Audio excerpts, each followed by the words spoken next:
दोस्तों आज हम बात करेंगे एक ऐसे विकेट कीपर की जो कि आज तक का सबसे बेहतरीन विकेट कीपर है। हम विकेट कीपर बैट्समैन की बात नहीं कर रहे।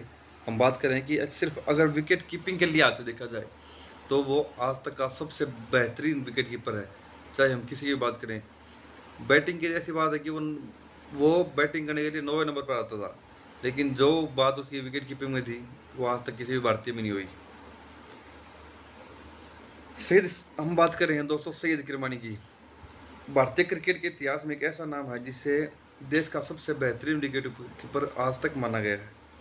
उनकी कहानी मेहनत, जुनून और समर्पण की एक मिसाल है, जिसने न केवल भारतीय क्रिकेट को नई ऊंचाइयों तक पहुंचाया बल्कि लाखों प्रशंसकों के दिलों में भी अपनी जगह बनाई। आइए उनकी जीवनी को लेकर विस्तार से जानते हैं, जिसे आप अपने यूट्यूब चैनल जो हमारे वीडियो है इसको शेयर कर सकते हैं, और ताकि यह प्रेरणादायक और आकर्षक लगे। ठीक है, उनका प्रारंभिक जीवन के बारे में बताते हैं हम। तो प्रारंभिक जीवन और क्रिकेट की शुरुआत में सैयद मुश्तबा हुसैन किरमानी का जन्म जो है 29 दिसंबर 1949 को मद्रास, जो कि अभी चेन्नई चेन्नई या तमिलनाडु में हुआ था। बचपन से ही खेलों के प्रति उनका एक अलग ही रुझान था, लेकिन क्रिकेट ने उनका दिल जीत लिया और उन्होंने क्रिकेट को ही चुना। एक मध्यम वर्गीय परिवार से आने वाले किरमानी के पास शुरुआती दिनों में संसाधनों की बहुत कमी थी, यानी किट वगैरह के लिए, पैड के लिए, ग्लव्स के लिए उनके पास रुपये नहीं थे। उन्होंने एक साक्षात्कार यानी इंटरव्यू में बताया कि 11 साल की उम्र में उन्होंने पहली बार विकेट कीपिंग की और उस समय उनके पास ग्लव्स भी नहीं थे, इसलिए वो ईंटों का इस्तेमाल करके उनके पिता इसलिए वो मतलब ईंटों का प्रयोग करते थे। उनके पिता क्लब क्रिकेट खेला करते थे, जिससे किरमानी को क्रिकेट के प्रति प्रेरणा मिली। स्थानीय मैदानों पर खेलते हुए उन्होंने अपनी प्रतिभा को निखारा और जल्द ही स्कूल स्तर पर अपना ध्यान आकर्षित किया। 1965 और 66 में जब एक ऑस्ट्रेलिया स्कूल टीम भारतीय दौरे पर आई, किरमानी ने 3 टेस्ट मैच खेले और चेन्नई में 121, हैदराबाद में 132, बॉम्बे जो कि मुंबई है 75 रन बनाए। इसके बाद वे स्कूल टीम के उप कप्तान बने और ऑस्ट्रेलिया दौरे पर गए, जो जो भारतीय स्कूल क्रिकेट के लिए पहला विदेश दौरा था। ठीक है, अंतर्राष्ट्रीय क्रिकेट में प्रवेश उन्नीस किरमानी ने 1971 में जो इंग्लैंड का दौरा किया था भारतीय टीम ने, उसमें as a reserve wicket keeper के रूप में वो गए थे। लेकिन उस समय फारूक इंजीनियर जो कि पहली पसंद थे, इसलिए उन्हें खेलने का मौका नहीं मिला। 5 साल की प्रतीक्षा के बाद 1976 में न्यूजीलैंड के खिलाफ ऑकलैंड में उन्होंने अपना डेब्यू मैच किया। अपने दूसरे टेस्ट में उन्होंने एक पारी में 6 बल्लेबाजों को आउट करके विश्व रिकॉर्ड की बराबरी की। किरमानी ने फारूक इंजीनियर जैसे शानदार विकेट कीपर की जगह ली और जल्द ही अपनी तेजी और कुशलता से सभी को प्रभावित कर दिया। वे उस दौर में खेले थे दोस्तों जब भारत की स्पिन चौकड़ी बिशन सिंह बेदी, ES प्रसन्ना, BS चंद्रशेखर और श्रीनिवास वेंकटराघवन का जो है बोलबाला था। बाद में जब कपिल देव के नेतृत्व में तेज गेंदबाजी का दौर शुरू हुआ, किरमानी ने उसमें भी उतनी ही कुशलता दिखाई। यह उनकी प्रतिभा का प्रमाण था कि वे दोनों शैलियों में बराबर निपुण थे। 1983 के विश्व कप में योगदान किरमानी का सबसे यादगार पल जो है 1983 विश्व कप में आया था, जब भारत ने इतिहास रचते हुए पहली बार विश्व कप को जीता था। इस टूर्नामेंट में उनकी विकेट कीपिंग और बल्लेबाजी दोनों ने महत्वपूर्ण भूमिका निभाई थी। जिम्बाब्वे के खिलाफ एक महत्वपूर्ण मैच में जब भारत 17 रन पर 5 विकेट गंवाने के बाद संकट में था, किरमानी ने कपिल देव के साथ 9 विकेट के लिए 126 रनों की जो अटूट पारी खेली, जो साझेदारी की। इस साझेदारी ने मैच को भारत को जिताया और टूर्नामेंट में बनाए रखा।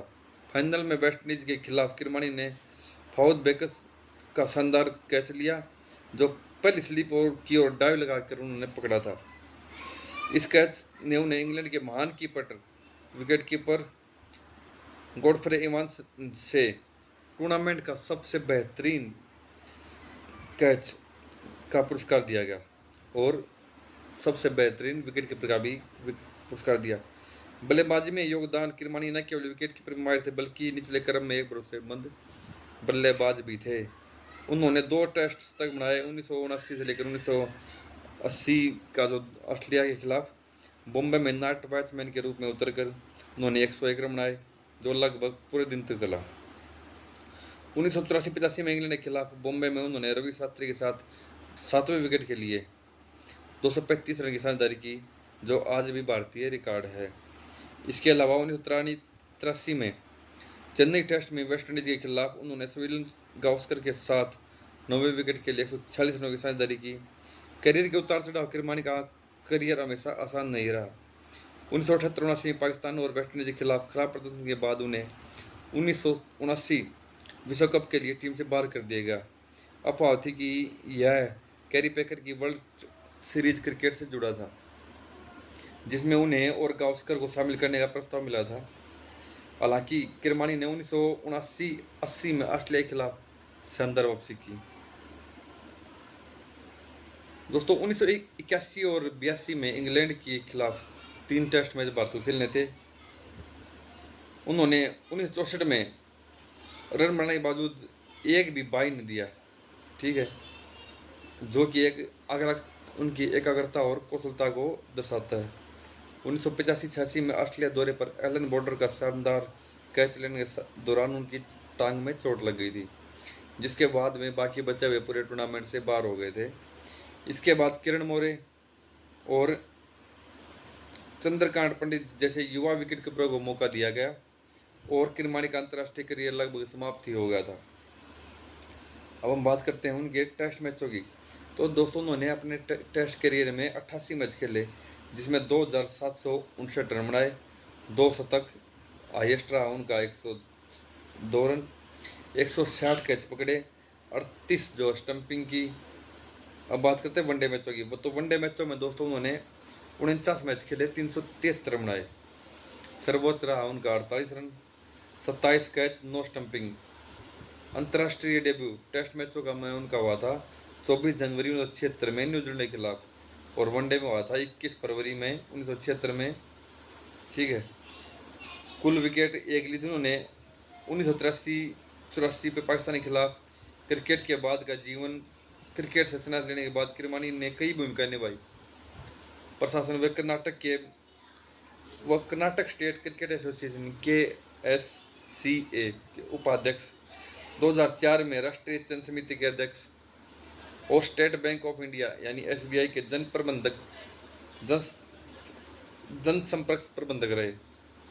कोचिंग की बात करें तो उनके बेटे सादिक किरमानी, जो कर्नाटक के लिए घरेलू क्रिकेट खेलते हैं, ICC लेवल 2 का सर्टिफिकेट कोच है। मनोरंजन किरमानी ने 1985 में बॉलीवुड फिल्म कभी अजनबी थे में अपने साथी संदीप पाटिल के साथ कोमियो किया और कई कन्नड़ फिल्मों में भी उन्होंने काम किया। MS धोनी का समर्थन पूर्वी अक्षत्र के चयनकर्ता के रूप में किरमानी ने जब प्रणव राय की सिफारिश पर MS धोनी को रणजी मैचों के लिए चुना, जिसमें धोनी के करियर की शुरुआत हुई। पुरस्कार और उनका सम्मान बताते हैं कि 1982 में भारत सरकार द्वारा उनको सम्मानित किया गया। कर्नाटक सरकार द्वारा 1968 में सर्वश्रेष्ठ खिलाड़ी, call CK Naidu life time achievement award उनको, ठीक है। 2016 में BCCI द्वारा उनकी पत्नी अबीबा ने 2014-15 में मिले 25 लाख रुपए पुरस्कार का 25% हिस्सा लड़कियों की शिक्षा के लिए दान किया। अब बताते हैं उनका व्यक्तिगत जीवन। दोस्तों व्यक्तिगत जीवन में किरमानी ने 1975 में दोस्तों अबीबा से शादी की। उनके 2 बेटे हुए, सादिक किरमानी जो क्रिकेटर हैं और सादिक हसन किरमानी, और एक बेटी निशात फातिमा है। निशात की शादी पूर्व भारतीय क्रिकेटर सईद आबिद अली के बेटे से हुई। विरासत और प्रेरणादायक किरमानी की कहानी सिर्फ क्रिकेट ही नहीं बल्कि चुनौतियों से लड़ने और अपने जुनून को जीने की है। उनकी आत्मकथा में उन्होंने खुलासा किया है कि करियर के दौरान उन्हें कुछ साथी खिलाड़ियों से भेदभाव का सामना करना पड़ा, लेकिन उन्होंने इसे सकारात्मक रूप से लिया और अपनी मेहनत से जवाब दिया। 2021 में रिलीज हुई फिल्म 1983 में साहिल खट्टर ने किरमानी का किरदार निभाया है। हालांकि किरमानी ने कहा कि फिल्म में उनकी कहानी को कुछ गलत तरीके से दिखाया गया, फिर भी यह फिल्म उनकी विरासत को नए दर्शकों तक ले आई। फेसबुक पोस्ट के लिए सुझाव, ठीक है। भारतीय क्रिकेट के अनमोल रत्न रहे हैं भाई सैयद किरमानी। क्या आप जानते हैं दोस्तों, 1983 विश्व कप में भारत को चैंपियन बनाने में उनकी बहुत ही अहम भूमिका रही थी। जी हाँ, सिद्ध किरमानी की ऐसी कहानी जो हर सपना देखने वाले के लिए एक प्रेरित करती है। चेन्नई के एक साधारण से परिवार से निकलकर किरमानी अपने भारतीय क्रिकेट में अपने दम पर आए और उसमें एक क्रांति सी ला दी। फिर चाहे वो 1983 के वर्ल्ड कप में उनकी कपिल देव के साथ साझेदारी, या फिर उनका जो 83 वर्ल्ड कप में उनका सर्वश्रेष्ठ क्रिकेटर के रूप में उनका चुना जाना, सर्वश्रेष्ठ कैच उन्होंने ली थी, सर्वश्रेष्ठ विकेट कीपर उनको चुना गया। तो हम ये कह सकते हैं कि उनकी जो कहानी है बहुत ही ज़बरदस्त है। अगर आपको वीडियो अच्छी लगे तो प्लीज़ दोस्तों इसको लाइक और शेयर जरूर करना।